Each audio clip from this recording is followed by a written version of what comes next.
La technique de la vraisemblance, on l'a déjà traitée? La technique de vraisemblance.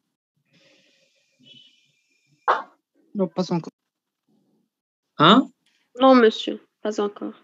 Non? Donc, aujourd'hui, on va faire un exercice sur la technique de la revue analytique des comptes.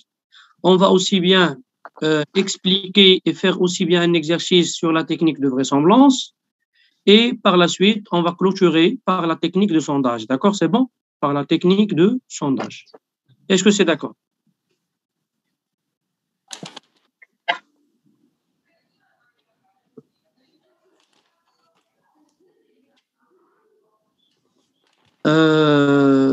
Donc, s'il vous plaît, ici, on va voir un exercice qui est projeté devant vous. L'exemple numéro 2, c'est un exemple ou bien un exercice qui concerne essentiellement quoi?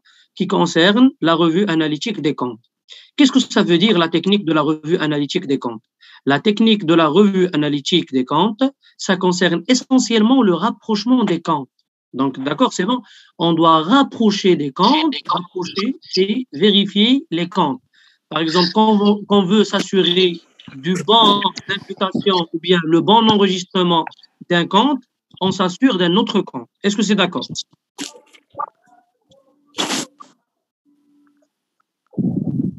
Monsieur, s'il vous plaît. Oui. C'était la troisième séance. Oui. Monsieur, c'était la troisième séance.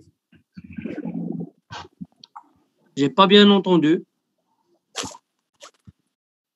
Oui, troisième séance, oui. Oui, c'est la troisième séance, oui.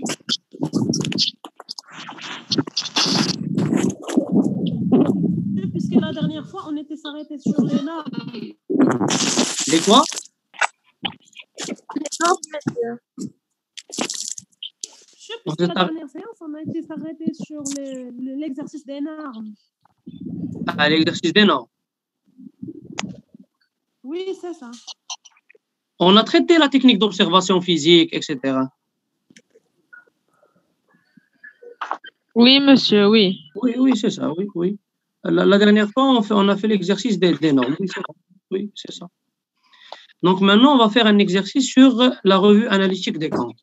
Donc, l'exercice est devant vous. Le stock se dégage par un inventaire physique. D'accord? Le stock se dégage par un inventaire physique. Pour s'assurer de la valeur réelle du stock final, on doit procéder par le calcul suivant. Donc, s'il vous plaît, la règle devant vous, vous devez, s'il vous plaît, vous devez la maîtriser. D'accord? C'est bon? Le stock final est égal quoi? Le stock final est égal le stock initial plus les achats moins les ventes à leur coût d'achat. Oui. Monsieur, s'il vous plaît, l'enregistrement. Cette conversation va être enregistrée.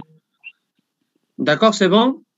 Donc, ici, vous avez devant vous la règle. La règle est égale, le stock final est égal le stock initial plus les achats moins les ventes à leur coût d'achat. Est-ce que c'est d'accord? Donc, pour calculer le stock final, on a le stock initial. Quelle est la différence entre le stock final et le stock initial? Le stock initial, c'est un stock qui est au début de l'année, le 1-1-N, et le stock final, c'est un stock qui est en fin d'année, le 31-12N. D'accord? Nous, en termes d'audit, nous sommes amenés à calculer le stock final. Le stock final est égal quoi? Est égal le stock initial plus les achats moins les ventes à leur coût d'achat. Qu'est-ce que ça veut dire les ventes à leur coût d'achat? Parce que les ventes, nous, dans l'exercice, on va avoir les ventes. S'il vous plaît, désactivez les micros. Désactivez le micro, s'il vous plaît. Donc, nous, dans l'exercice, on a quoi? On a, s'il vous plaît, désactivez les micros. Vous me perturbez, s'il vous plaît. S'il vous plaît.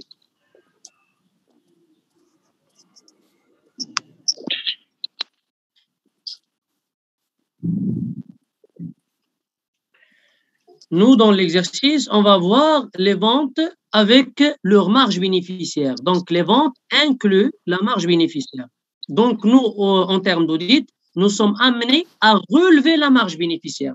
Par exemple, quand je vous donne une vente de 5 000 dirhams, donc 15% de la marge bénéficiaire. Donc, les 5 000 dirhams, nous, en termes d'audit, nous sommes amenés à relever les 15%. D'accord? Parce que la règle dit les ventes à leur coût d'achat. On doit enregistrer et calculer le stock final à partir des ventes exclues la marge bénéficiaire. Est-ce que c'est d'accord? D'accord? Est-ce que c'est bon? Parce qu'on doit exclure la marge bénéficiaire à leur coût d'achat. Donc, on doit exclure quoi? La marge bénéficiaire. Est-ce que c'est d'accord? C'est bon? Est-ce que je passe? Oui, monsieur. Oui, monsieur, oui. Donc, dans l'exercice, on a quoi? On a le stock initial, un stock initial de 932 800. On a l'ensemble des achats, c'est 4 832 500. On a les ventes, c'est 5 520 800. Et on a la marge bénéficiaire, c'est de 15%. Donc, s'il vous plaît, pour calculer les ventes à leur coût d'achat, qu'est-ce que je vais faire pour calculer les ventes à leur coût d'achat? Qu'est-ce que je vais faire? Hein? Retrancher la marge bénéficiaire. On doit retrancher la marge bénéficiaire. Comment on retranche la marge bénéficiaire, s'il vous plaît? Donc, je fais quoi? Je fais 5 520 800 moins 5 520 800 fois 15 000. 15%. fois 15%. D'accord, c'est bon?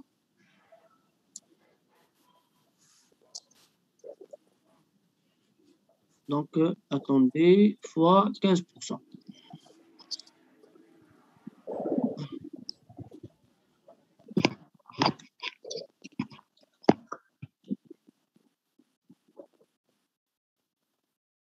D'accord, fois 15%. Est-ce que c'est d'accord?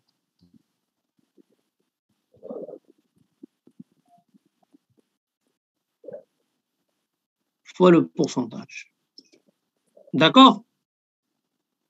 Donc, 5 520 800 moins 5 520 800 fois 15%. Il nous donne combien, s'il vous plaît? Vous avez avec vous les calculatrices, non? C'est 4 692 780. Très bien. Ça nous donne combien, s'il vous plaît? C'est 4 millions Attendez, s'il vous plaît. C'est 4 792 792. 600. Ah oui, 692 780. 680. Donc, ça, le montant de 4 692 680, ça veut dire quoi? Ça veut dire les ventes, on exclut la marge bénéficiaire. Est-ce que c'est d'accord? Est-ce que c'est bon? Oui. Très Oui. bien. Donc ici, on passe à quoi? On passe à l'exercice, d'accord? Monsieur, Oui. monsieur, s'il vous plaît, dans le cours, chez monsieur prof Aboul Jawad, on n'a pas fait comme ça pour calculer les ventes à leur coût d'achat. On a fait les ventes divisé par 1 plus la marge bénéficiaire. Ça vous donne la même. Ça vous donne la même. D'accord, merci. D'accord? C'est la même méthode. C'est la même méthode. Juste l'autre méthode, c'est un calcul purement mathématique. Et ici, moi, j'ai fait un calcul économique. C'est la même chose. Si vous vérifiez, le calcul avec l'autre méthode, vous trouvez le même résultat. D'accord, merci, monsieur. Je vous en prie. Donc, maintenant, on passe à quoi? On a le seuil significatif, d'accord? Un seuil significatif de combien? On a un seuil significatif de combien? De 2500 dirhams. D'accord? C'est bon? Un seuil significatif de 2500 dirhams. Donc, on a l'hypothèse 1. Le stock comptable, c'est de 1 714 000. Et on a l'hypothèse 2. Le stock comptable, c'est à combien? Le stock comptable est de 1 982 800. Donc, pour calculer le stock final, qu'est-ce que j'ai fait? J'ai fait 932 800 plus 4 832 500 moins 5 520. Donc, le stock qu'on a, les ventes qu'on a relevées. 932 800 plus 4 832 500 moins 4 692 680. Il nous a donné combien, s'il vous plaît? Il nous a donné 1 72 620. Est-ce que c'est d'accord?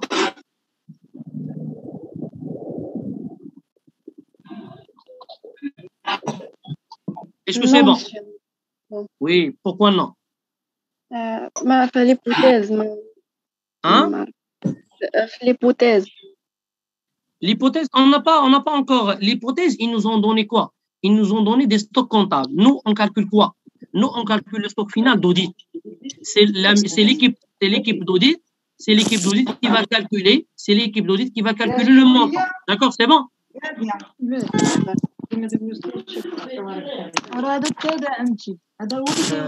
S'il vous plaît, vous éteignez vos micros. Vous éteignez vos micros, s'il vous plaît.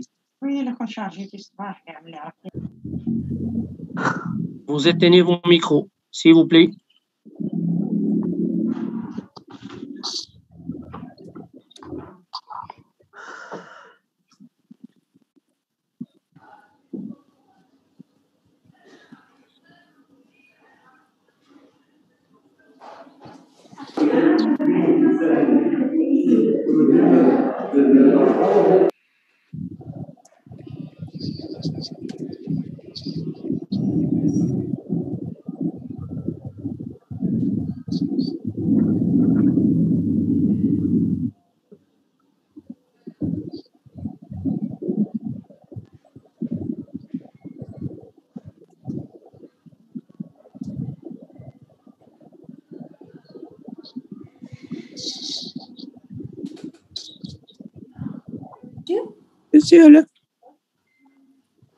C'est bon?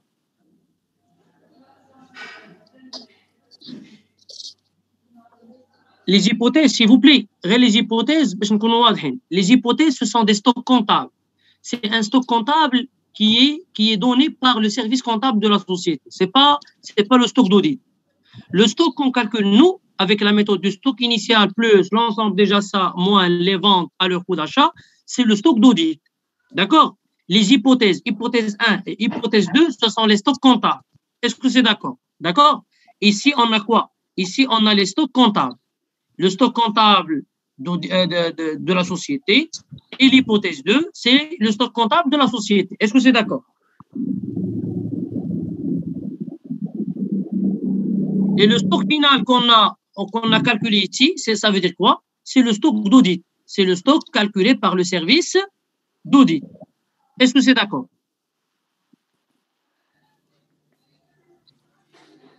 Hein? Monsieur. Très bien.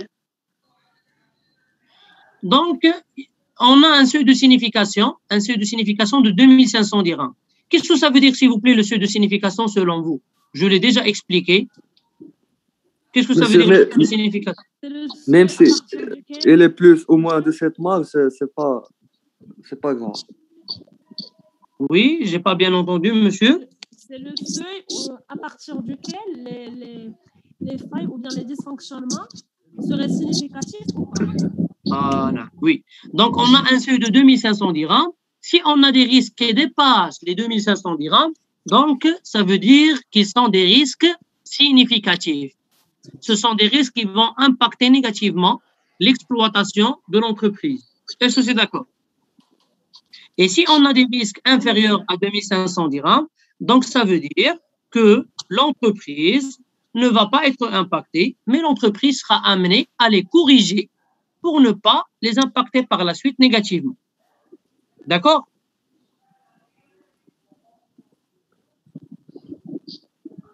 Donc ici, on a le stock final.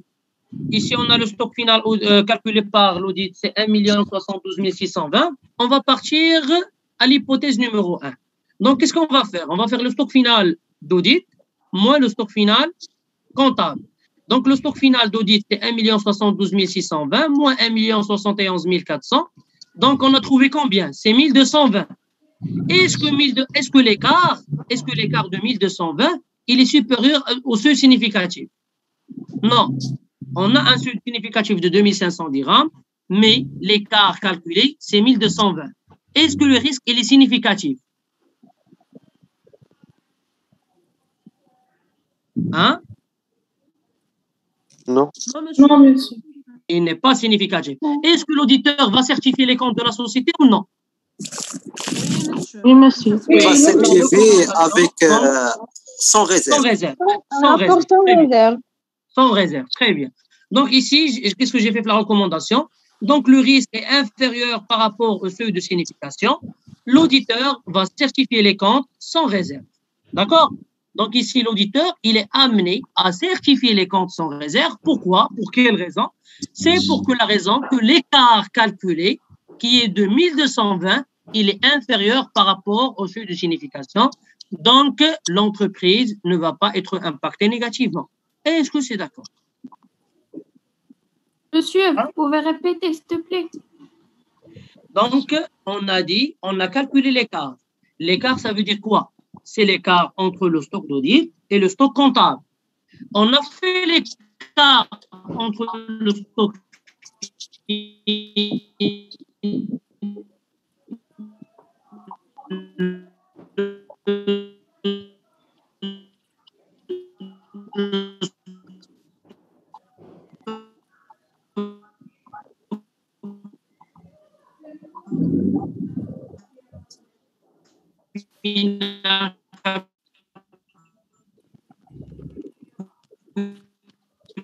Problème de sang, je pense.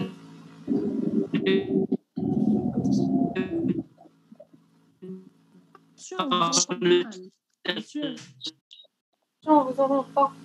Monsieur, on n'entend rien. Vous avez un problème de connexion, je pense.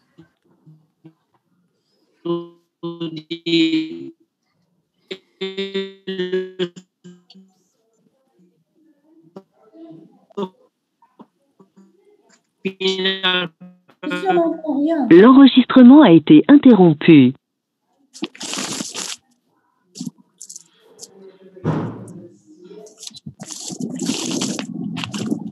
Oui, monsieur, c'est bon. Est-ce que vous êtes toujours là? Oui, Oui, monsieur. monsieur. Très bien. Monsieur. Donc maintenant, l'hypothèse 2. L'hypothèse 2, ça veut dire quoi? L'hypothèse 2, on a Monsieur, un stock. enregistrement, s'il vous plaît. Cette conversation va être Donc, enregistrée. ici, on a l'hypothèse 2. L'hypothèse 2, on a un stock final de combien? On a un stock final comptable, c'est de 1 982 800, d'accord? Et on a 1 072 620 qui est calculé par le service d'audit. Quand on a fait l'écart, on a trouvé combien? 910 180. Est-ce que 910 180, il est supérieur aux seuil de signification ou inférieur? Il est supérieur. Elle est supérieure. Oui, il est supérieur par rapport aux seuil de signification. Est-ce que l'auditeur va certifier les comptes? Non, il refait la certification. Il va refuser la certification des comptes parce que le risque dépasse légèrement le seuil de signification. Est-ce que c'est d'accord? La recommandation que je donne ici, s'il vous plaît, votre attention, l'écart relevé de 910 180 est exagéré. Donc, l'auditeur doit refaire l'inventaire physique du stock avec les responsables de l'entreprise. S'il vous plaît, quand l'écart dépasse légèrement le seuil de signification en termes de stock, en termes d'inventaire physique de stock. Donc, s'il vous plaît, quand toujours vous trouvez, donc faites attention à ceci, faites attention, s'il vous plaît, quand vous trouvez que l'écart, que le risque dépasse légèrement le seuil de signification, donc l'auditeur va essayer de refaire l'inventaire physique. Il doit recalculer les stocks de la société. Est-ce que c'est d'accord? Est-ce que c'est d'accord? Oui, monsieur, oui.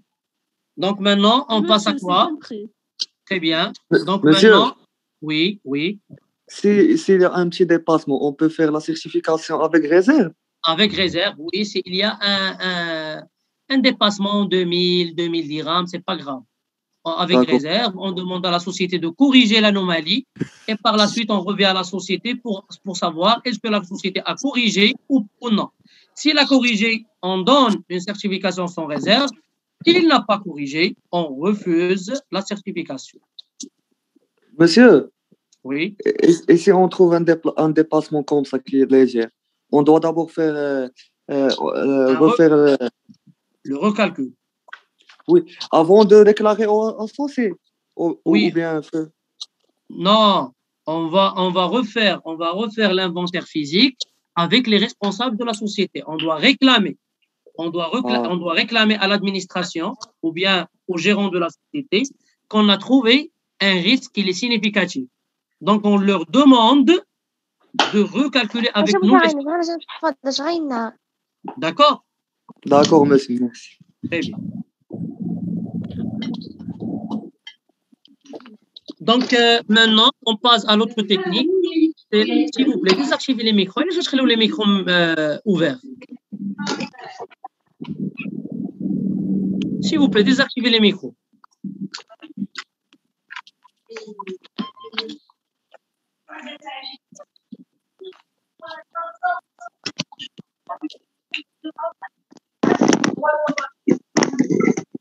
Donc, on passe à la technique de vraisemblance. Donc, la technique de vraisemblance, s'il vous plaît, désactivez les micros. Alors, vous n'entendez pas la voix qui est en train. Donc, s'il vous plaît, éteignez vos micros pour que le cours مزيان.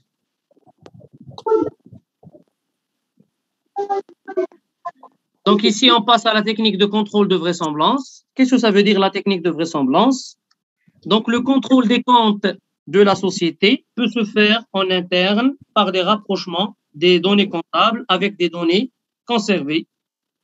Donc, ici, on s'assure, par exemple, si on veut s'assurer que le compte client, par exemple, le compte client de la société, c'est le compte 3421. Pour s'assurer de l'exactitude du montant du compte 3421, qu'est-ce qu'on doit faire? Parce que la société, elle fait quoi aux clients? Il vend. La société vend à ses clients. Oui, donc le compte doit être débiteur. Donc, ce n'est pas le compte qui doit être débiteur. Si on veut s'assurer que le compte client enregistre le bon montant, qu'est-ce que je dois faire? Quel compte je vais vérifier? TVA facturé. C'est le compte de TVA facturé. Très bien. Pourquoi le compte de TVA facturé? Parce que quand la société vend à ses clients, il leur facture une TVA. D'accord? Et si on veut s'assurer que le compte est bien enregistré ou bien le montant est bien enregistré, qu'est-ce que je dois faire? Je dois prendre le compte client et je le multiplie par 20% du TVA. Il a le montant enregistré le compte de TVA facturé. C'est bon. Si ce n'est pas le cas, donc il y a une anomalie. D'accord? Donc, on va voir un petit exemple pour clarifier ceci. On a un exemple. La TVA facturée déclarée à l'administration fiscale est de 86 534 dirhams. D'accord? Donc ici, on a les données comptables. Les ventes aux clients sont présentées comme suit. On a des articles taxés à 20% de 198 200. Des articles taxés à 14%, c'est 186 650. Et des articles taxés à 7%, c'est 121 400. Donc ici, je suis amené à quoi faire moi, cas audit? Moi, je suis amené à calculer la TVA facturée d'audit. Pour calculer la TVA facturée d'audit, je prends les montants et je les multiplie par le taux de TVA. Donc 198 200 fois 20% plus 186 650 fois 14% plus 121 400 fois 7%. Il nous a donné combien? Il nous a donné 74 269. Est-ce que c'est d'accord? Le montant 74 269, est-ce que c'est clair? Oui, monsieur. D'accord? Donc ici, on a une TVA comptable de 86 534 et la TVA d'audit, c'est combien? C'est 74 269. Est-ce que les TVA, ils sont semblables? Est-ce qu'ils assurent la vraisemblance? Non, monsieur. Non. Non. Non, monsieur. Il n'est pas semblable. Donc, ça veut dire quoi? Ça veut dire quoi si la TVA n'est pas semblable? La TVA d'audit et la TVA comptable ne sont pas semblables. Donc, il s'agit d'une anomalie. Là. Donc, normalement, on a un écart constaté de combien? On a un écart constaté de 12 265. Monsieur. Oui. Monsieur, s'il vous plaît, vous pouvez reprendre. Qu'est-ce qu'il a dit? Je reprends quoi?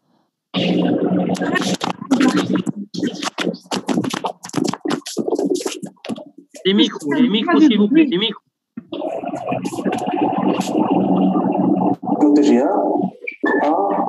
Fais les micros, Diane.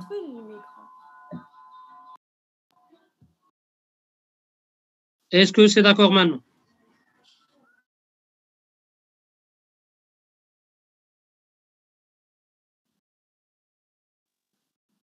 Donc, on a des articles, par exemple, des articles qui sont taxés à 198 200. C'est des articles taxés à 20%. On a aussi bien des articles taxés à 14%. On a des articles qui sont taxés à 7%. Est-ce que c'est d'accord? Donc, pour calculer la TVA d'audit, qu'est-ce que je dois faire? Je dois multiplier les montants. D'accord? Chaque montant avec son taux de TVA. 198 200 fois 20%, plus 186 650 fois 14%, plus 121 400 fois 7%. Il nous a donné une TVA d'audit de 74 269. D'accord? Donc, on a une TVA comptable de 86 534 qui est calculée par le service comptabilité et on a une TVA d'audit de 74 269.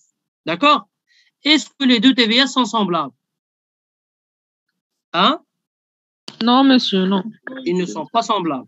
Oui. Donc, s'il vous plaît, qu'est-ce que je dois faire? Moi, je dois calculer l'écart. Donc, quand j'ai calculé l'écart entre la TVA comptable et la TVA d'audit, j'ai trouvé un écart de 12 265. Qu'est-ce que ça veut dire? Moi, comme service d'audit, je dois lire ce montant. Je dois lire cet écart. D'où vient l'écart de 12 265? Quand on trouve un écart entre une TVA comptable et une TVA d'audit, et quand la TVA comptable est supérieure par rapport à la TVA d'audit, ça veut dire que la TVA de 12 265 qui est l'écart, il est certainement déjà encaissé. La société l'a encaissé dans sa poche. Mais est-ce qu'il a déclaré à l'administration fiscale? Non, il n'a pas déclaré. L'écart de 12 265. La société, 12 265, la poche d'Yala. Est-ce qu'il a déclaré à l'administration fiscale? Non. Nous, la TVA, on doit la déclarer à l'administration fiscale. La TVA ne doit pas rester dans la société. La TVA, elle doit être déclarée à l'administration fiscale parce que c'est une taxe. Et la taxe, c'est le revenu de l'État et non pas les revenus de l'entreprise. D'accord? Donc, la recommandation que j'ai faite, la TVA facturée comprend une TVA de 12 265 qui est certainement déjà encaissée, mais non déclarée à l'administration fiscale, ce qui cause à l'entreprise des pénalités et des majorations de retard. Donc, la société va payer des pénalités et va payer des majorations de retard. Donc, le service d'audit a comme objectif ou a comme but de quoi faire? De ne pas laisser l'entreprise payer des pénalités et payer des majorations de retard. Est-ce que c'est d'accord? Oui, monsieur. Oui, monsieur, oui. C'est bon? Oui. Très oui, bien. monsieur. Oui, oui, mademoiselle.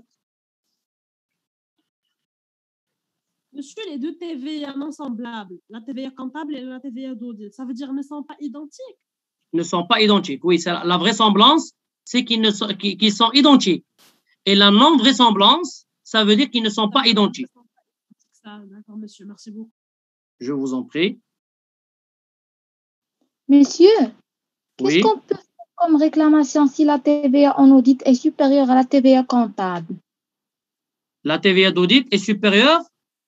À la TVA comptable. Donc on va dire ici, si la TVA d'audit est supérieure par rapport à la TVA comptable, on va dire que la société a oublié une TVA. Il a vendu des marchandises, mais il n'a pas calculé la TVA. Il a oublié de calculer la TVA sur un client. Il a oublié de facturer la TVA sur un client.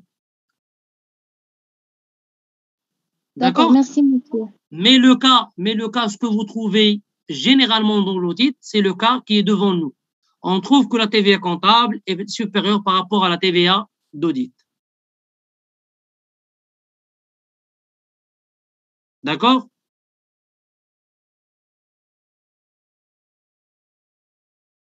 Est-ce que c'est clair? Oui, monsieur, c'est très clair, c'est très clair. Oui, monsieur. Oui. Donc, si la société n'a pas déclaré la TVA, donc il va lui causer des pénalités et des majorations de retard avec l'administration fiscale. Et ici, la société va être perturbée et l'exploitation d'ILH ne va pas connaître une bonne continuité. C'est bon?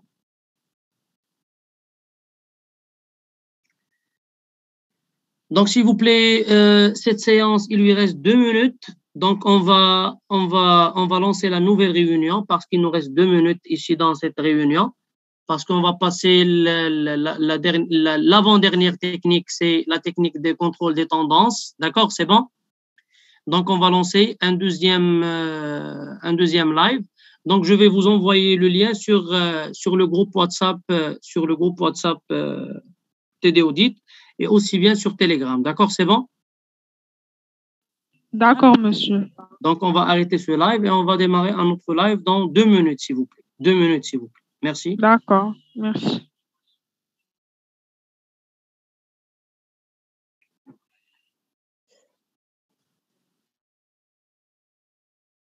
Donc, maintenant, on part à l'avant-dernière technique qui concerne essentiellement quoi? Qui concerne la comparaison des données et des tendances. OK. Cette conversation va être enregistrée. Donc, la comparaison des données et tendances, ça veut dire quoi? Que les comptes de la société doivent être analysés par rapport à l'année précédente pour savoir la variation des montants. D'accord? Donc, par exemple, si on a un compte de la société, donc la société doit savoir sa variation entre l'année dernière et cette année, entre l'année N-1 et l'année N. D'accord? C'est bon? Donc, la société sera amenée à calculer quoi? À calculer la variation. Est-ce qu'il y a une augmentation, ça veut dire une augmentation vers la hausse ou bien une diminution vers la baisse. D'accord, c'est bon? Donc, la société, par exemple, je vous donne un exemple, c'est les stocks. Je vous donne la variation de stock. Par exemple, la société sera amenée à quoi faire? La société sera amenée à calculer la variation des stocks entre l'année dernière, entre l'année N-1 et l'année N. D'accord? Pour savoir est-ce que la variation, elle est une variation qui est normale ou bien une variation qui est anormale. D'accord? Et pour calculer la variation des montants, vous avez la règle suivante. La variation est égale quoi? La variation est égale le montant de N moins le montant de N-1 sur N-1 fois 100. Est-ce que la variation, c'est bon? Le montant de N moins N-1 Oui, c'est bon. sur N-1 fois 100. D'accord? Donc ici, je vous donne un exemple. D'accord? Je vous donne un exemple. On a les charges de personnel en N. On va analyser maintenant le compte charge de personnel. Ça veut dire les salaires. Les salaires du personnel. D'accord? Donc, les salaires du personnel en N, donc dans l'année N, c'est 4 832 600. Et les charges de personnel en N-1, c'est 3 122 000. D'accord? Donc ici, on a tous les données. Nous sommes amenés, comme service d'audit, de calculer la variation. Si on calcule la variation, on fait quoi? 4 832 600 moins 3 122 000 sur 3 122 000 fois 100. On trouve ici quoi? On trouve une variation de 55%. Vous la calculez, s'il vous plaît, sur vos calculatrices et vous verrez est-ce que le montant est exact ou là de la variation. est-ce que c'est de 55% ou bien non? Vous la calculez à comme je vous donne 1 minute pour le calcul.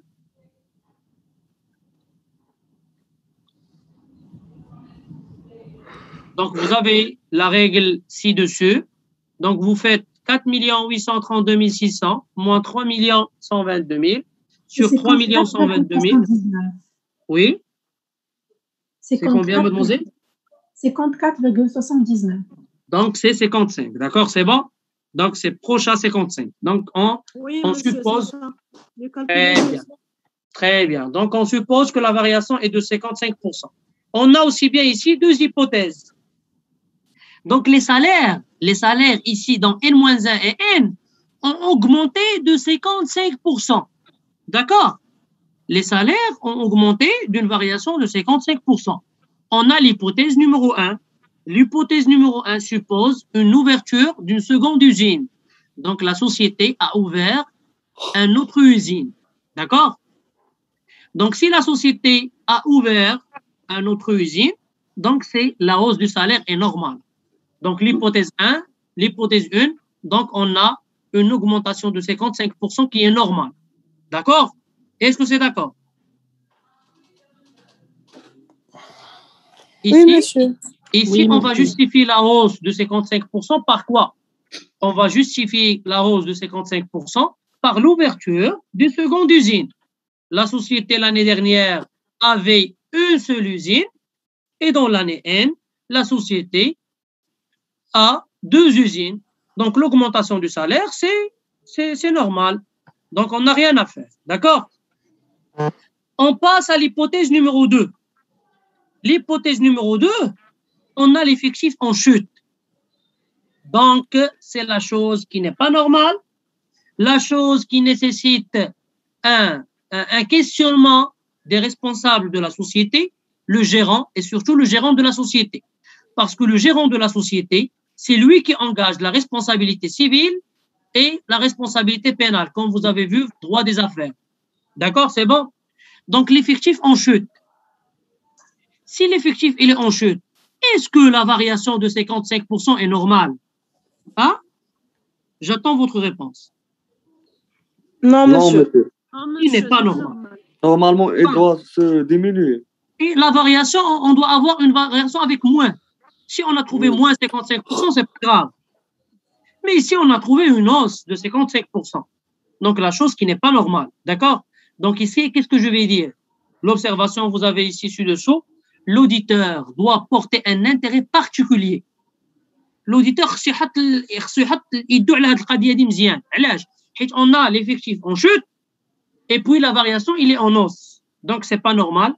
Donc, l'auditeur doit porter un intérêt particulier dans ce cas pour savoir cette évolution excessive. Excessive, il y a mubalagh fiha. Cette évolution excessive de 55%, faute de non-justification, l'auditeur doit refuser la certification des comptes. Si la société n'a pas donné une justification de cette hausse de 55%, l'auditeur doit refuser la certification. L'auditeur ne doit pas certifier les comptes de la société. Parce que s'il certifie les comptes de la société, l'auditeur, comme vous savez, il engage sa responsabilité. Et s'il engage sa responsabilité, il est responsable de la certification. Donc ici, l'auditeur, dans ce cas de l'effectif en chute, l'auditeur doit refuser la certification des comptes de la société. Est-ce que c'est d'accord pour cette technique de vraisemblance? Oui, monsieur. D'accord? C'est clair, monsieur. C'est clair? Oui.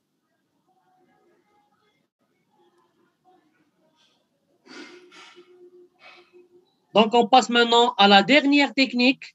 La dernière technique dans ce chapitre de support technique d'audit, c'est la technique des sondages. D'accord? La technique de quoi? La technique des sondages.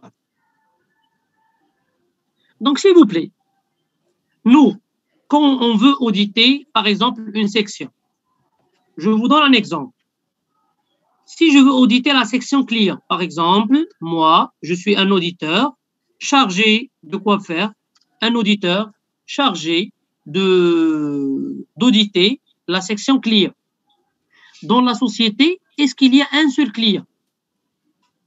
dans la société, est-ce qu'il y a un seul Non, client? monsieur. Monsieur, Il y a plusieurs clients. On trouve que dans une société, on trouve pas mal de clients. On peut trouver 200 clients. Est-ce que moi, qu'auditeur, je vais auditer les 200 clients? Ah, c'est pas normal. Si je vais auditer les 200 clients, je vais rester dans la société 2 ans et 3 ans. D'accord? Mais moi, qu'est-ce que je vais faire? Je vais utiliser la technique de sondage. La technique de sondage, c'est quoi? La technique de sondage, c'est l'échantillonnage. D'accord? Je dois choisir un échantillon. Auditer, mais je vais choisir un échantillon. L'échantillon ne doit pas être choisi. L'échantillon ne doit pas être choisi aléatoirement. S'il vous plaît, شكون اللي كيكتب لينا هنا في لو سيبور احمد ولا شكون؟ الله يرضي عليكم. Ah, vous êtes mature, vous êtes la licence. Ah, vous êtes en S6 ou de Deronachi.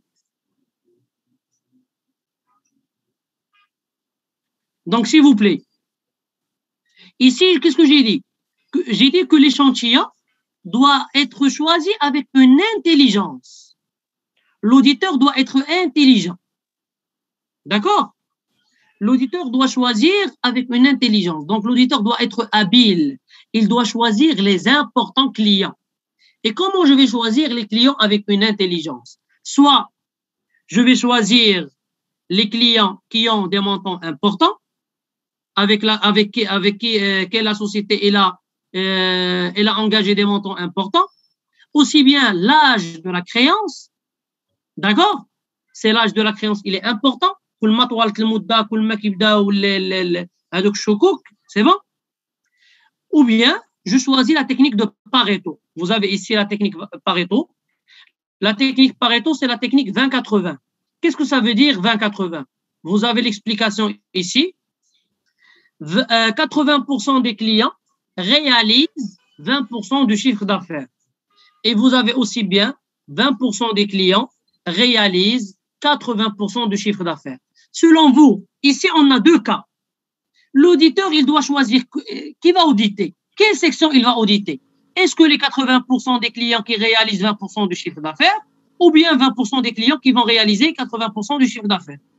Les 20% des clients. 20%. Pourquoi? Parce qu'on a un peu de clients qui réalisent 80% du chiffre d'affaires. Ils réalisent le maximum de chiffre d'affaires. Donc, on doit auditer, on doit donner une importance particulière sur les 20% des clients qui réaliseront 80% du chiffre d'affaires. Est-ce que c'est d'accord? Pour la technique de Pareto, et aussi bien, vous avez ici ci-dessus pour l'importance du montant, l'âge de la créance pour les autres sections. Est-ce que c'est clair pour la technique de sondage? Oui, monsieur. Oui, monsieur, c'est clair. Oui, C'est monsieur, clair? c'est clair. Oui, monsieur. Donc, ici, on a clôturé ce chapitre des supports techniques d'audit. Donc, il nous reste un seul chapitre, c'est le contrôle des comptes. On va voir un seul cas, le contrôle des comptes. Donc, vous savez que les examens... Oui. Monsieur, vous pouvez répéter la... Oui.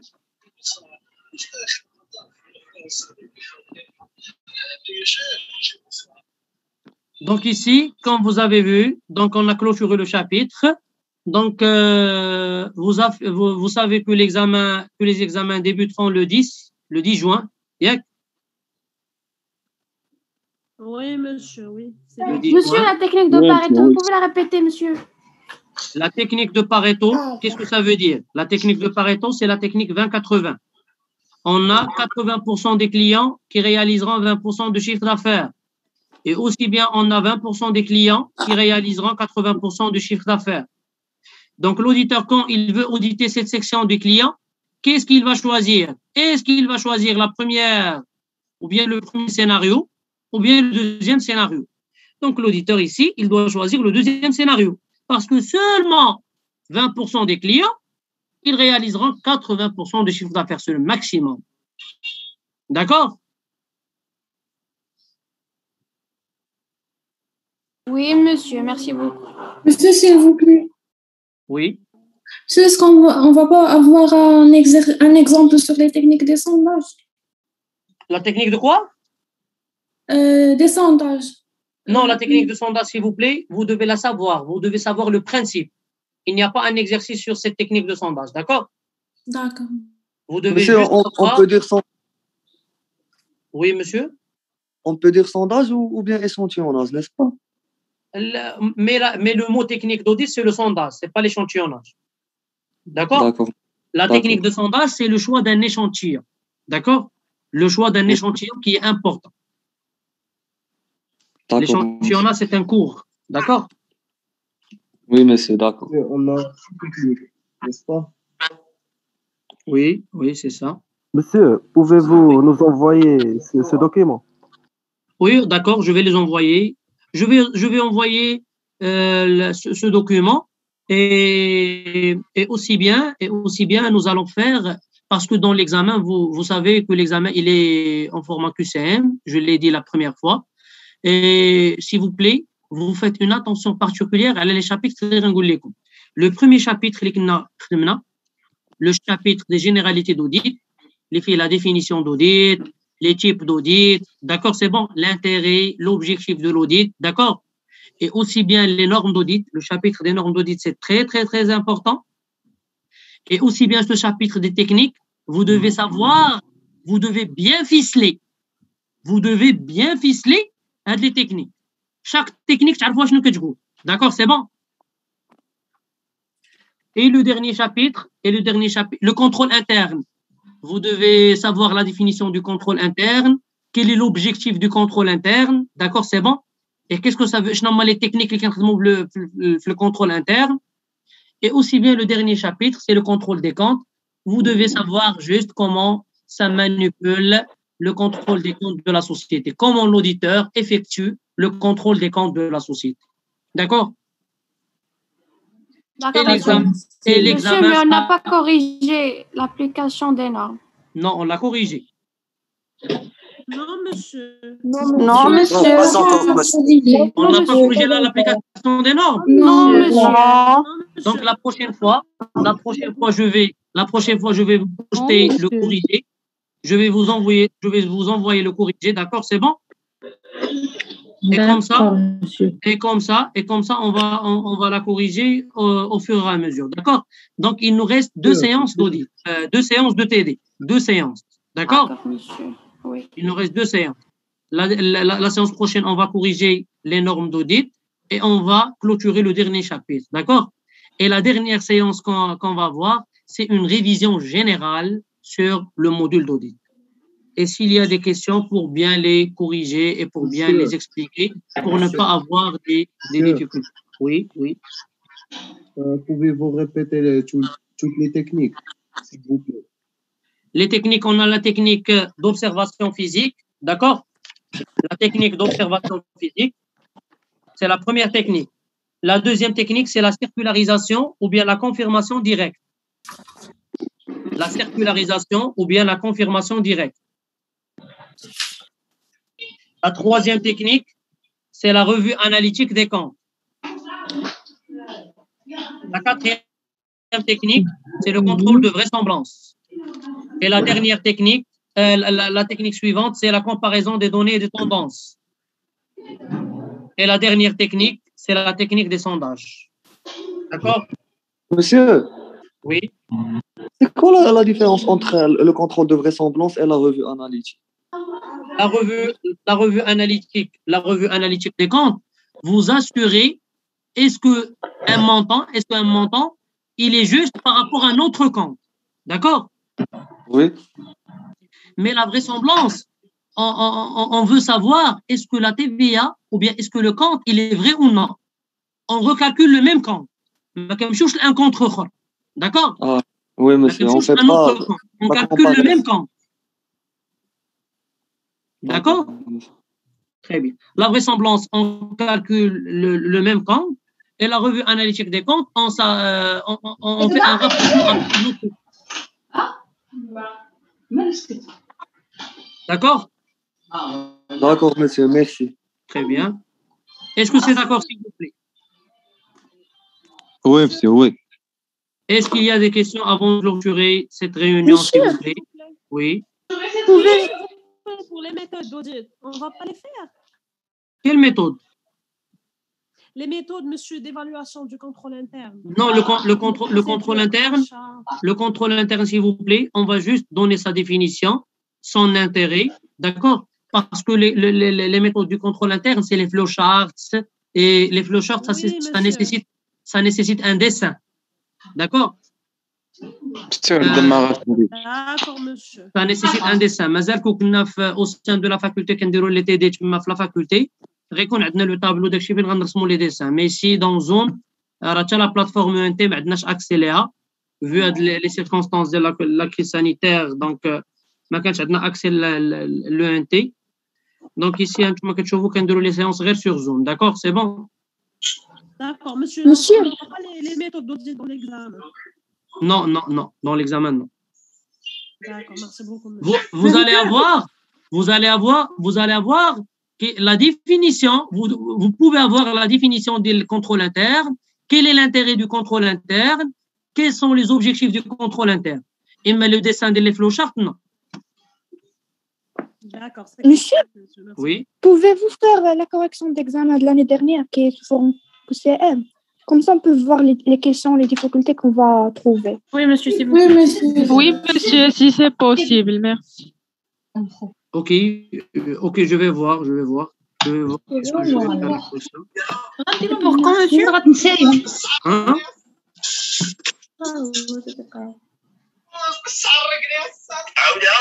D'accord, c'est bon?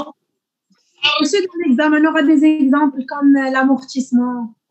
Ah, l'amortissement, c'est le contrôle des comptes. Le contrôle des comptes, on va le voir, Inch'Allah, dans la séance prochaine. L'amortissement en haut, l'amortissement en bas. D'accord? Monsieur, c'est quand la séance prochaine? La séance prochaine sera vendredi, toujours vendredi à 11h. Monsieur. Oui. On peut dire que le contrôle interne, c'est l'objectif du contrôle interne d'éviter l'effet de complaisance. J'ai pas bien entendu, monsieur. On peut dire que l'objectif du contrôle interne, d'éviter l'effet de complaisance.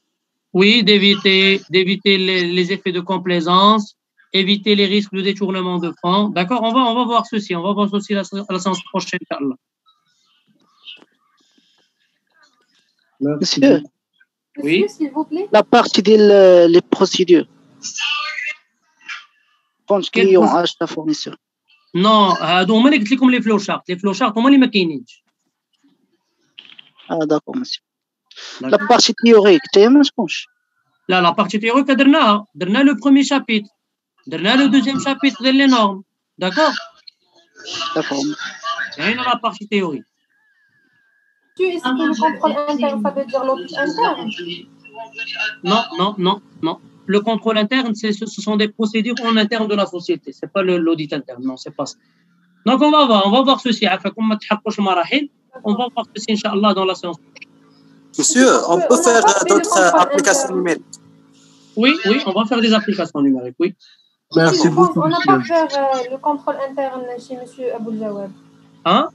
On n'a pas fait le contrôle interne chez M. Aboul Jawad. Mais moi, je vais le faire. Merci beaucoup, monsieur. Avec plaisir. Merci beaucoup, monsieur. Avec plaisir. Et quand vous finissez votre licence, je vais organiser des séances pour faire un encadrement sur les masters, d'accord? Comment vous postulez au master, quelles sont les conditions, d'accord? C'est bon? Je vais faire une séance d'encadrement. Une séance d'encadrement sur le master. Et s'il vous plaît, un conseil que je vous donne vivement, vous n'arrêtez pas, s'il vous plaît, sur votre licence. D'accord? Le marché aujourd'hui, le marché de travail, il est restreint.